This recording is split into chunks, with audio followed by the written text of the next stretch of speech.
বন্ধুরা, আমরা লুচি পরোটা তো সবাই ভালো খাই, তবে এক এক দিন একটু পরোটা যদি একটু অন্যরকমভাবে খাওয়া যায় তাহলে বেশ ভালোই লাগে। আজকে বানিয়ে নিয়েছিলাম মেথি শাকের পরোটা। আটা নেওয়ার পরে এখানে মেথি শাক কুচি করে দিয়ে তার মধ্যে একটু জোয়ান আর সামান্য একটু রিফাইন তেল দিয়ে আটার সঙ্গে ভালো করে এটাকে মেখে নিয়েছিলাম।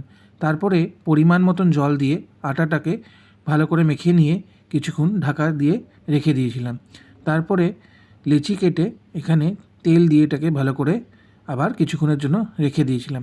তারপরে রুটির শেপে করে এখানে পরোটাগুলোকে এক এক করে ভেজে নিয়েছিলাম। পরোটাগুলোকে একটু লাল লাল করেই ভেজেছিলাম, খেতে ভালো লাগে। এই শীতের সময় এই মেথি শাক প্রথম উঠলো। এই মেথি শাকের যে ফ্লেভারটা দারুণ লাগে। শাক তো ভালোই লাগে খেতে ভাত দিয়ে, বাট মেথি শাকের এই পরোটাটা দারুণ লাগে খেতে। আচার দিয়ে খেতে ভালো লাগে, বা আলুর তরকারি দিয়েও খেতে ভালো লাগে, বা চা দিয়ে খেতেও ভালো লাগে। তো সেই দিন আমার কাছে খুব একটা সময় ছিল না, তো আমি মেথির পরোটা বানিয়ে নিয়েছিলাম আর সাথে দুধ চা বানিয়ে নিয়েছিলাম। জাস্ট এটা জমে গেছিলো পুরো দুধ চা দিয়ে। আপনারা বাড়িতে এরকমভাবে ট্রাই করে দেখবেন, আশা করি আপনাদেরও ভালো লাগবে।